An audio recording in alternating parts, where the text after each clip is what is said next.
Early in my career, I served as associate pastor at Grace United Methodist Church in Baytown. Now, Grace United Methodist Church is no longer there, actually. It wasn't my doing, but it's no longer there. It's no longer an independent congregation. It merged with another Methodist church in town. But when I was appointed there, it was a thriving congregation. And the senior pastor and I already had a pre-existing relationship before I started working there. He had baptized me my senior year in high school. He performed the wedding ceremony when Barbara and I got married, and he had been at annual conference to lay hands on me when I was ordained. So I thought, this will be great. This is going to be like working for the best person possible. We'd never been in a working relationship before, though. So in spite of all of our friendship and his relationship to me in the faith, we sometimes found ourselves on a little different wavelength in terms of exactly what my job was as associate pastor, and especially how I was supposed to do my job. So after a few intense discussions, he decided that I needed a job description. Now, this was early in my career, as I said, so this was actually my first encounter with one of those documents, and I thought it was a pretty good idea. What I was thinking was, hey, if I have it in writing, and then he asks me to do something that isn't part of my job description, all I have to do is say, not my job. Boy, was I mistaken. Because when we met to go over the job description, and I'm reading down the page, and I see that most of the things I feel like I can live with, and they are things I should be doing. And then at the bottom, I saw one little line, one all-encompassing line that pretty much invalidated the rest of my job description. And it said, and anything else deemed necessary by the senior pastor. Well, the idea of that line was simple and to the point. Each member of the church staff, and this was a fairly large church staff, each member was responsible not only for his or her own specific area of ministry and duties and tasks, but also for anything that wasn't specifically covered by somebody else. Anything that might have been overlooked, but especially anything that might arise unexpectedly. So if I ever tried to say, that's not my job, I would be gently reminded of that line at the bottom of the job description. And anything else deemed necessary.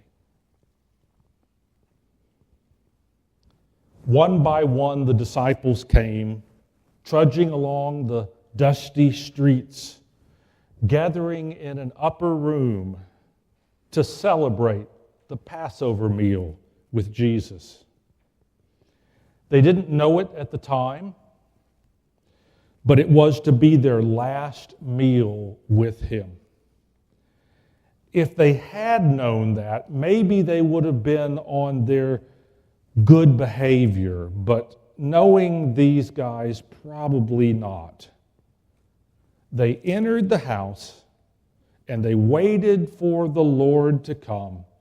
And as they sat there around the table, they began to do what they always did. They began to bicker and quarrel with one another. On this particular occasion, what they were quarreling about was who would be the greatest in the kingdom that Jesus was about to establish. Each one was wondering about and planning ahead about which cabinet position he would be asked to assume when Jesus launched his administration. Who would have the Messiah's ear in this time of political and religious turmoil? Well, all of this discussion, and again, that's probably a polite word for it, apparently distracted them from the routine duties associated with entering a house and sitting down to a meal, because they forgot to wash their feet before sitting down. Now, let me explain to you why that's so important, in case you don't know. In those days, all roads were dirt, and it was almost always dry and dusty. People walked everywhere they went, and they wore sandals, or they went barefoot sometimes, so that whenever anyone came into a house, they came in with filthy feet.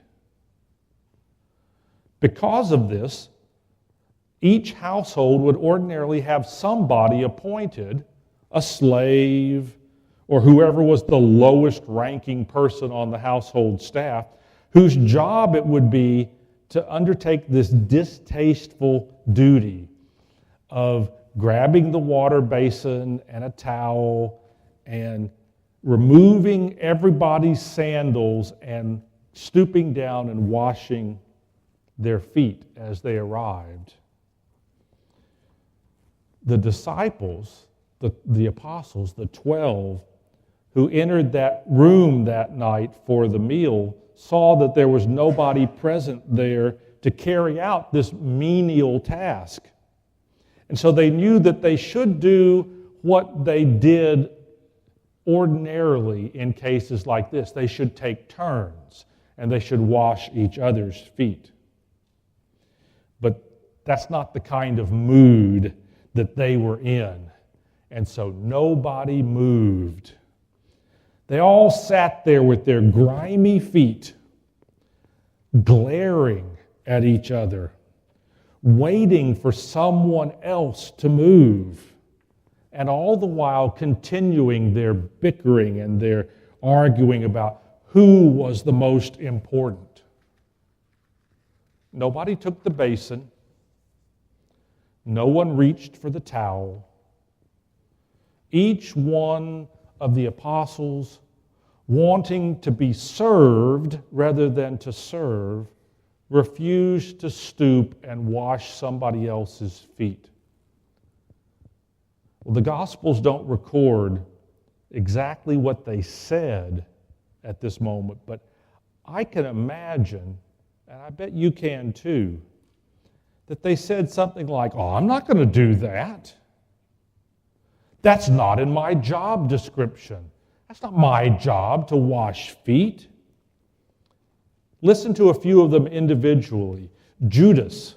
Judas was actually a very important member of the 12. He was the one who was put in charge of keeping the money, so he knew he was very important. Was it in his job description to wash people's feet? I imagine Andrew was thinking to himself, hey, what I do is bring people to Jesus. I brought Peter to Jesus. If it weren't for me, Peter wouldn't even be here, so it can't be part of my job responsibility to wash people's feet.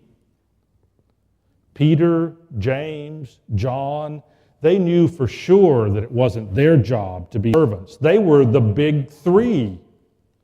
They were the inner circle. Jesus took them everywhere and told them everything. They were the administrative board of the apostles.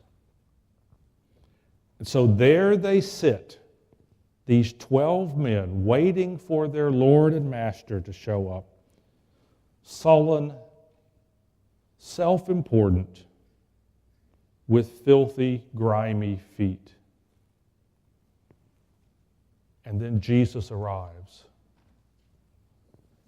And he who truly was the greatest, not just who puffed himself up to think he was the greatest, humbled himself.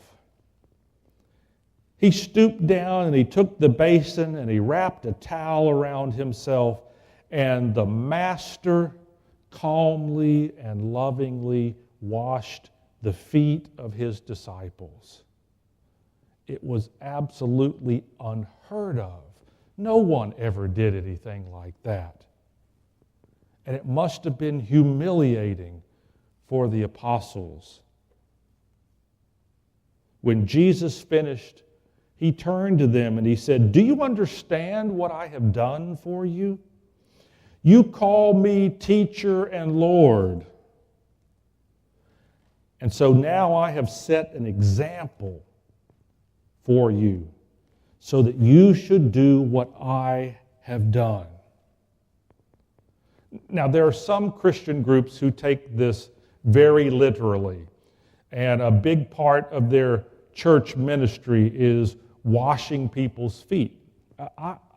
That's fine for them, but I think that misses the point. I don't think the point was about washing feet. I think the point is that Jesus did what needed to be done and that nobody else was willing to do. The example that Jesus gave to the apostles that night was the perfect portrait of a servant. And he wanted them to know that the highest calling in the Christian life is not to be served, not to be number one, the top dog, but rather to serve.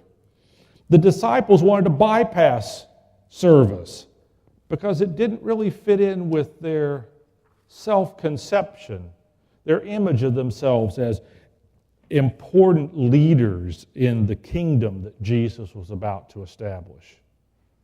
But that night, on his last night with them, just before he was taken from them to be executed, their Lord and Master added one more line to their job description. In addition to all the other things I want you to do, you must also do anything else deemed necessary.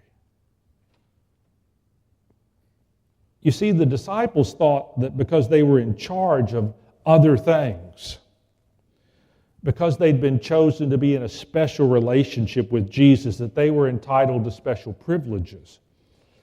They certainly didn't need to stoop to carry out a duty that they considered beneath themselves. But Jesus said, that's exactly what I want you to do. If I have done it, so should you. Jesus gave that commandment to his disciples then, and he still calls each of us to follow the example that he set by spending our lives in service to others. As Christians, we all have a job description that has been written by God. That's what I read to you in part from the letter to the Ephesians, where Paul is talking about how we serve as Christians. And he said some are called to be apostles, others to be prophets or evangelists, still others to be pastors or teachers, but all are called to work at building up the body of Christ. Well, in the 2,000 years or so since Paul wrote that letter, we've added some new job titles in the modern church, but the idea is still the same. We're in the process of meeting with the nominations committee to decide, to make very important decisions about who will be the elected leaders of this church next year.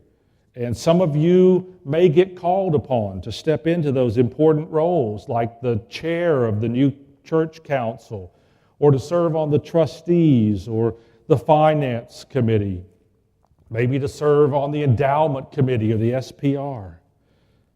But maybe that's not what you've been asked to do. Maybe your job description says that you work with youth or you sing in the choir.